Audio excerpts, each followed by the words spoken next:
ದುನಿಯಾ ವಿಶೇಷ ಕಾರ್ಯಕ್ರಮಕ್ಕೆ ಮತ್ತೊಮ್ಮೆ ಸ್ವಾಗತ ವೀಕ್ಷಕರೇ. ಮಕ್ಕಳಿಗೆ ನೀವು ತೋರುವಂತಹ ಅಕ್ಕರೆ ಸಾಕಷ್ಟು ಪ್ರಮುಖ ಪಾತ್ರ ವಹಿಸುತ್ತೆ.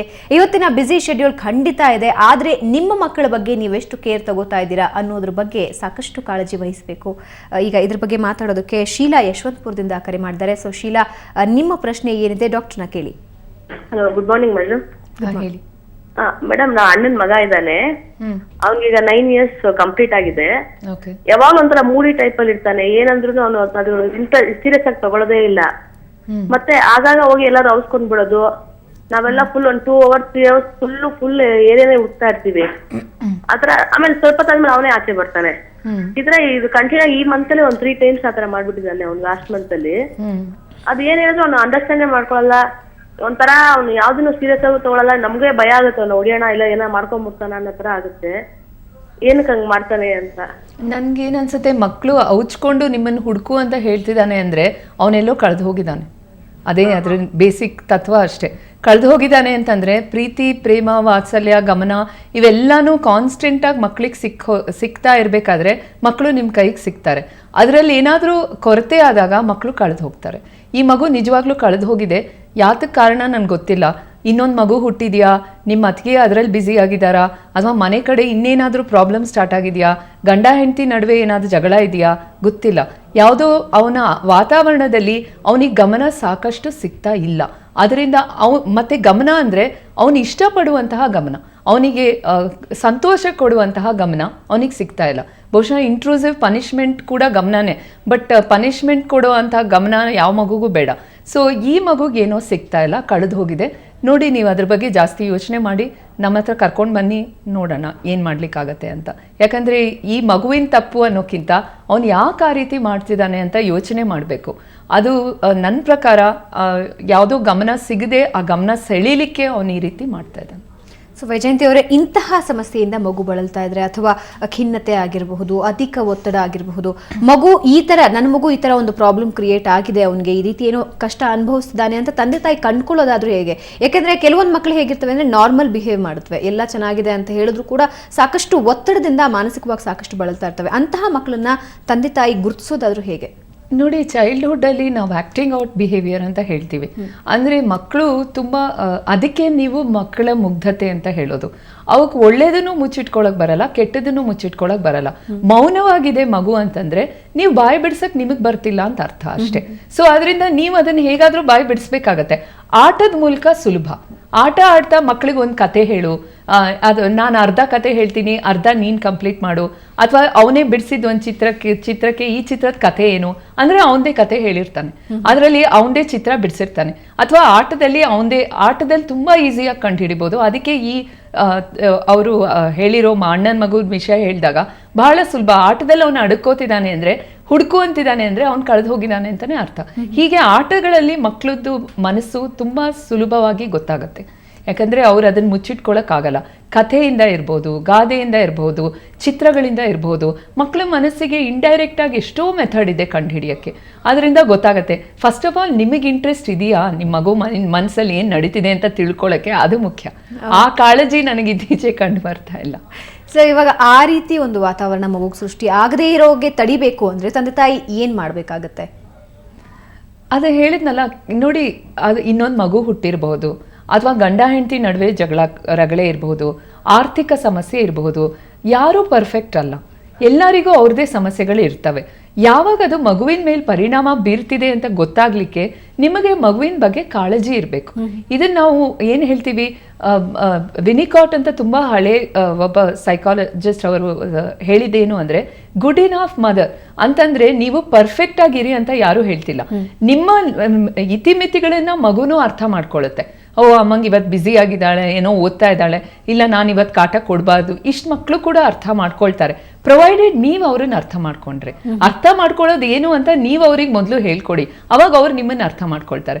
ನೀವು ಅವ್ರನ್ನ ಯಾವತ್ತೂ ಅರ್ಥ ಮಾಡ್ಕೊಂಡಿಲ್ಲ ಅಂದ್ರೆ ಅವ್ರು ಯಾಕೆ ನಿಮ್ಮನ್ನ ಅರ್ಥ ಮಾಡ್ಕೊಳ್ತಾರೆ? ಅವ್ರಿಗೆ ಅದು ಹೇಗೆ ಪಾಪ ಗೊತ್ತು, ಅರ್ಥ ಮಾಡ್ಕೊಳ್ಳೋದು ಅಂದ್ರೆ ಏನು ಅಂತ ಅವ್ರಿಗೆ ಹೇಗೆ ಗೊತ್ತು? ಎಂಪತಿ ಅನ್ನೋದು ಬರೋದಕ್ಕೆ ನಿಮಗೆ ಫಸ್ಟ್ ಎಂಪತಿ ಸಿಕ್ಕಿರ್ಬೇಕು. ಸೊ ಅದನ್ನ ನಾವು ಪ್ರತಿಯೊಂದು ನಾವೇ ಮಕ್ಕಳಿಗೆ ಹೇಳ್ಕೊಟ್ಟಿರ್ತೀವಿ. ಅವರು ನಮ್ಮ ಒಂದು ಕನ್ನಡಿಗಳು. ಅದನ್ನ ನಾವು ನೋಡ್ದೇನೆ ಮಕ್ಕಳೇ ಏನೋ ಮಾಡ್ತಿದ್ದಾರೆ, ಅವ್ರು ಕೆಟ್ಟವರು, ನಾನು ಒಳ್ಳೆಯವರು, ನಾನು ಸರಿ ಮಾಡ್ಬೇಕು ನನ್ನ ಮಗುನ, ನಾನು ನನ್ನ ಮಗು ಬುದ್ಧಿ ಕಲಿಸ್ಬೇಕು, ಈ ರೀತಿಯ ಧೋರಣೆನೇ ತಪ್ಪು. ಓಕೆ, ಸೊ ಇವಾಗ ಹಿಪೋಕ್ಯಾಂಪಸ್ ಬೆಳವಣಿಗೆ ನನ್ನ ಮಗುವಿನಲ್ಲಿ ಕಮ್ಮಿ ಇದೆ ಅಂತ ಒಬ್ಬ ಪೇರೆಂಟಿಗೆ ಗೊತ್ತಾಯಿತು ಅಂದರೆ ಅದರ ಬೆಳವಣಿಗೆಗೆ ಮತ್ತು ಆ ಒತ್ತಡ ಮತ್ತು ಮಾನಸಿಕ ಖಿನ್ನತೆಯಿಂದ ಮಗುವಿನ ಆಚೆ ಕರ್ಕೊಂಬರೋದಕ್ಕೆ ಸಾಧ್ಯ ಇದೆಯಾ, ಮತ್ತು ಯಾವ ರೀತಿ ಕರ್ಕೊಂಬರ್ಬಹುದು? ನೋಡಿ, ನಾನು ಹೇಳಿದ್ನಲ್ಲ, ಹಿಪೋಕ್ಯಾಂಪಸ್ ಅನ್ನೋದು ತುಂಬಾ ಒಂದು ಬಹಳ ಪುಟ್ಟದಾದ ಬ್ರೈನ್ನಲ್ಲಿ ಒಂದು ಏರಿಯಾ. ಇವಾಗ ಏನಾಗಿದೆ, MRI, FMRI ಅಂತ ತುಂಬಾ ತರದ ಟೆಕ್ನಾಲಜಿ ತುಂಬಾ ಇಂಪ್ರೂವ್ ಆಗಿದೆ. ಆದ್ರಿಂದ ಮನಸ್ಸು ಅಂದ್ರೆ ಬ್ರೈನ್ ನಲ್ಲಿ ಇದೆ, ಅದ್ ಬ್ರೈನ್ ನಲ್ಲಿ ಯಾವ ಜಾಗದಲ್ಲಿ ಮನಸ್ಸಿರ್ಬಹುದು ಅಂತ ಸೈಂಟಿಸ್ಟ್ ಹುಡುಕ್ತಾ ಇದ್ದಾರೆ. ಇನ್ನೂ ಅವ್ರಿಗೂ ಸಿಕ್ಕಿಲ್ಲ. ಬುದ್ಧಿ ಅನ್ನೋದು ನೆನಪು ಓಹೋ ಇಲ್ಲಿದೆ, ಸಿಟ್ಟು ಓಹೋ ಅಲ್ಲಿದೆ, ದುಃಖ ಓಹೋ ಇಲ್ಲಿದೆ ಅಂತ ಹುಡುಕ್ತಿದ್ದಾರೆ ಬ್ರೈನ್ ನಲ್ಲಿ ಯಾವ್ಯಾವ ಜಾಗ ಅಂತ. ಯಾಕಂದ್ರೆ ತುಂಬಾ ಲಿಮಿಟೇಷನ್ಸ್ ಇದೆ. ಮನುಷ್ಯನ್ ಬ್ರೈನ್ ಮೇಲೆ ಎಕ್ಸ್ಪೆರಿಮೆಂಟ್ ಮಾಡಕ್ ಆಗಲ್ಲ. ಮಂಕಿ ಬ್ರೈನ್ ತರ ಅಲ್ಲ, ಮನುಷ್ಯನ್ಗೆ ethics are also involve. So ಈಗ ಅದರ ಪ್ರಕಾರ ಯೋಚನೆ ಮಾಡಿ, ಹಿಪೋಕ್ಯಾಂಪಸ್ ನ ಎಷ್ಟೋ ತಂದೆ ತಾಯಂದ್ರು ಈ ಪ್ರೋಗ್ರಾಮ್ ನೋಡಿ ಹಿಪೋಕ್ಯಾಂಪಸ್ ಹುಡ್ಕೊಂಡು ಹೋಗ್ಬಾರ್ದು ಅಂತ ನನ್ನ ಪ್ರಕಾರ.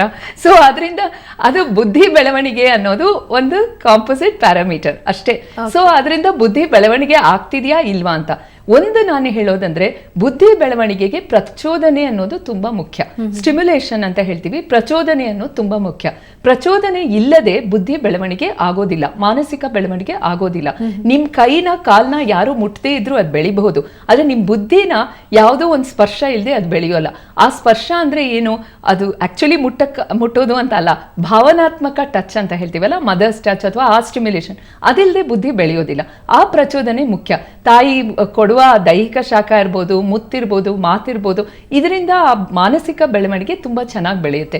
ನಿಮ್ಮ ಮಗುಗೆ ನಿಮ್ಮ ಆ ಪ್ರೀತಿ ಕಮ್ಮಿ ಆಗ್ತಿದೆ ಅಂತ ನಿಮ್ಗೆ ಅನಿಸಿದ್ರೆ, ನೀವು ಅದ್ರ ಜೊತೆ ಆಟ ಆಡ್ಲಿಕ್ಕೆ ಪಾರ್ಕ್ ಕರ್ಕೊಂಡು ಹೋಗಿ ಆಟ ಆಡಿ, ಅದ್ರ ಜೊತೆ ಅದ್ರ ಇಷ್ಟವಾಗಿರೋ ಚಿತ್ರಗಳನ್ನ ಪಕ್ಕದಲ್ಲಿ ಕೂತ್ಕೊಳ್ಳಿ, ಕತೆ ಹೇಳಿ, ಚಿತ್ರ ಬಿಡಿಸಿ, ಆ ತರ ಟೈಮ್ ಸ್ಪೆಂಡ್ ಮಾಡಿದ್ರೆ ನಿಮ್ಮ ಮಗು ಖಂಡಿತ ಚೆನ್ನಾಗಿ ಬೆಳೆಯುತ್ತೆ.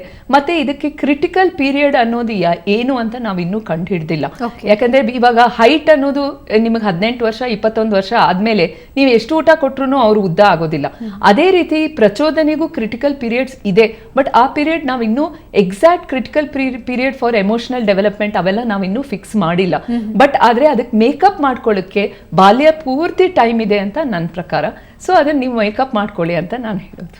ಓಕೆ, ಸೊ ಇವಾಗ ನಮಗೆ ಪದ್ಮಾ ಅಂತ ಬೆಂಗಳೂರಿಂದ ಕರೆ ಮಾಡಿದ್ದಾರೆ. ಪದ್ಮಾ, ನಿಮ್ಮ ಪ್ರಶ್ನೆ ಏನಿದೆ ಡಾಕ್ಟರ್ನ ಕೇಳಿ. ಹಲೋ. ಹಾ, ಹಲೋ. Good morning madam. ಹಾ, ಗುಡ್ ಮಾರ್ನಿಂಗ್ ಮೇಡಮ್, ನನ್ನ ಮಗ 2nd ಸ್ಟ್ಯಾಂಡರ್ಡ್. ಹಾ, ಅವನು ಕ್ಲಾಸ್ ಅಲ್ಲಿ ತುಂಬಾ ಚೆನ್ನಾಗಿ ಓದ್ತಾನೆ, ಆದ್ರೆ ಒಂದೊಂದ್ಸತಿ ಕಂಪ್ಲೇಂಟ್ ಬರುತ್ತೆ. ಹಾ, ಅವನು ಇದು ತುಂಬಾ ಫಾಸ್ಟ್ ಆಗಿ ಬರ್ಬಿಡೋದು, ಓವರ್ ಕಾನ್ಫಿಡೆನ್ಸ್ ಅಷ್ಟೇ ಅವನಿಗೆ. ಹಾ, ನಾನು ಫಾಸ್ಟ್ ಆಗಿ ಬರ್ಬಿಟ್ಟು ಫಿನಿಶ್ ಆಗಿದೆ ನಂದು ಅಂತ ಕೂತ್ಕೊಳ್ತಾನಂತೆ ಕ್ಲಾಸ್ ಅಲ್ಲಿ.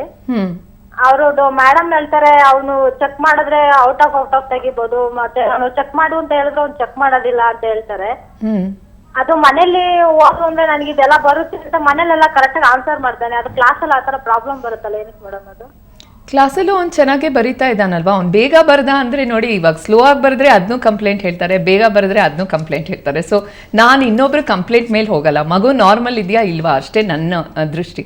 ನನ್ನ ಪ್ರಕಾರ ನಿಮ್ಮ ಮಗ ನಾರ್ಮಲ್ ಅಷ್ಟೇ ಅಲ್ಲ, ಅಬವ್ ನಾರ್ಮಲ್ ಇದ್ದಾನೆ. ಸೊ ನೀವು ಕಾನ್ಫಿಡೆಂಟ್ ಆಗಿರಬೇಕು. ಮತ್ತು ಟೀಚರ್ಸು ಹೇಳೋದೆಲ್ಲ ವೇದವಾಕ್ಯ ಆಗಿರೋದಿಲ್ಲ.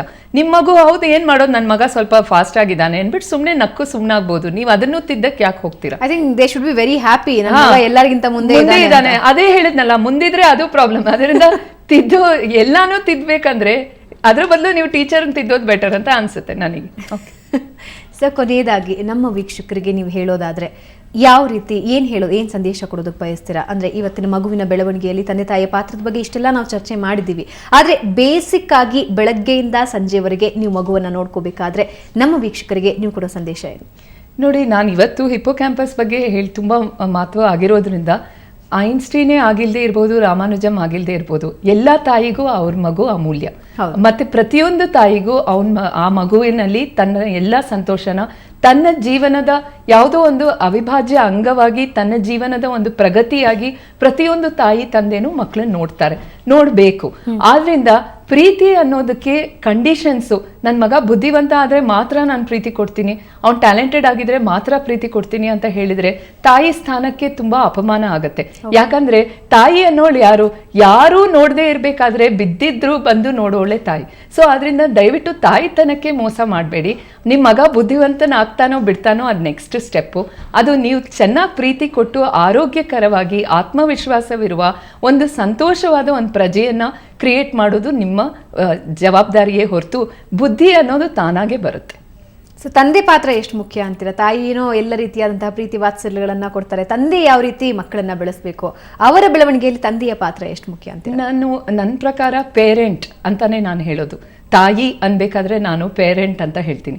ಎಷ್ಟೋ ಕಡಿಮೆ ಮನುಷ್ಯ ಅಂದ ತಕ್ಷಣ ಅದರಲ್ಲಿ ಹೆಂಗಸು ಇನ್ವಾಲ್ವ್ ಅಂತ ಹೇಳ್ಬಿಡ್ತಾರೆ ಅಲ್ವಾ. ಮನುಷ್ಯ ಅಂದ್ರೆ ಅದೊಂದು ಜನರಲ್ ಟರ್ಮ್ ಅನ್ನೋ ಥರ. ನಾನು ತಾಯಿ ಅನ್ಬೇಕಾದ್ರೆ ನಾನು ಪೇರೆಂಟ್ ಅಂತ I mean it like that. So ಅದು ಅಪ್ಪನೂ ಇರಬಹುದು ಅಮ್ಮನೂ ಇರಬಹುದು. ನಾನು ಇದು ಒಬ್ರಿಗೊಬ್ರು ಪ್ರತ್ಯೇಕ ಅಂತ ಹೇಳೋದೇ ಇಲ್ಲ. ಹೌದು, ಎಲ್ಲೋ ಒಂದ್ ಕಡೆ ಹೆಣ್ತನ, ಫೆಮಿನಿನ್ ಹಾರ್ಮೋನ್ಸ್ ಏನು ಅಂತ ಗೊತ್ತಿಲ್ಲ, ಅದು ಹೆಣ್ಣನ್ನ ಒಂದು ರೀತಿ ಬಯೋಲಾಜಿಕಲಿ ಗಂಡಿಗಿಂತ ಒಂದು ಪುಟ್ಟದಾದ ಒಂದು ಜೀವವನ್ನ ಬೆಳೆಸಲಿಕ್ಕೆ, ಪೋಷಿಸ್ಲಿಕ್ಕೆ ಬಯೋಲಾಜಿಕಲಿ ಅವಳು ಸುಪೀರಿಯರ್. ಅದನ್ನ ನಾನು ಒಪ್ಕೋಬೇಕು. ಯಾಕಂದ್ರೆ ಅವಳಲ್ಲಿರೋ ತಾಳ್ಮೆ, ಅವಳಲ್ಲಿರೋ ಒಂದು ರೀತಿಯ ಒಂದು ಹೆಣ್ತನ ಅಥವಾ ತಾಯ್ತನನ ಗಂಡಸರು ಅಳವಡಿಸ್ಕೊಂಡ್ರೆ ಬಹಳ ಉತ್ತಮವಾದ ಪೇರೆಂಟ್ ಆಗ್ಬಹುದು. ಓಕೆ, ಧನ್ಯವಾದ ವೈಜಯಂತಿ ಅವರು. ಯಾಕೆಂದ್ರೆ ನಾವು ಇದ್ರ ಬಗ್ಗೆ ಸಾಕಷ್ಟು ಗಮನ ಹರಿಸಿದ್ರು ಕೂಡ ಇತ್ತೀಚಿನ ದಿನದಲ್ಲಿ ಎಲ್ಲೋ ಒಂದ್ ಕಡೆ ಮಗುವಿನ ಕಡೆ ಗಮನ, ಪ್ರೀತಿ ವಾತ್ಸಲ್ಯಗಳ ಕೊರತೆಯಿಂದ ಮಕ್ಕಳು ಸಾಕಷ್ಟು ತೊಂದರೆ ಅನುಭವಿಸ್ತಾ ಇದ್ದಾರೆ. ಅದ್ರ ಬಗ್ಗೆ ಸಾಕಷ್ಟು ಮಾಹಿತಿಯನ್ನು ನಮ್ಮ ಜೊತೆ ಹಂಚ್ಕೊಂಡ್ರಿ. ಧನ್ಯವಾದ. ಸೊ ವೀಕ್ಷಕರೇ, ನೋಡಿದ್ರಲ್ಲ, ನಿಮ್ಮ ಮಗು ಎಷ್ಟು ಮಾರ್ಕ್ಸ್ ತಗೊಳ್ತು ಅಂತ ಖಂಡಿತ ನೋಡ್ಬಿಡಿ. ನಿಮ್ಮ ಮಗುವಿಗೆ ನೀವೆಷ್ಟು ಪ್ರೀತಿ ಕೊಡ್ತಾ ಇದ್ದೀರಾ ಅನ್ನೋದು ತುಂಬ ಮುಖ್ಯ ಆಗುತ್ತೆ. ನಿಮ್ಮ ಮಗು ಎಲ್ಲೋ ಒಂದು ಕಡೆ ಎಡುತ್ತಾ ಇದೆ ಅಂದರೆ ಅದಕ್ಕೆ ನೀವು ಜವಾಬ್ದಾರರಾಗಿರ್ತೀರಾ. ನಿಮ್ಮ ಮಗುವಿನ ಪ್ರತಿಯೊಂದು ಸೂಕ್ಷ್ಮ ಬೆಳವಣಿಗೆ ಬಗ್ಗೆ ಸಾಕಷ್ಟು ಗಮನ ಹರಿಸುವಂತಹ ಅವಶ್ಯಕತೆ ನಿಮ್ದಾಗಿರುತ್ತೆ. ಇದು ಈ ಹೊತ್ತಿನ ವಿಶೇಷ. ಕ್ಷಣ ಕ್ಷಣದ ಸುದ್ದಿಗಾಗಿ ನೋಡ್ತಾ ಇರಿ ಸುವರ್ಣ ಸುದ್ದಿವಾಹಿನಿ.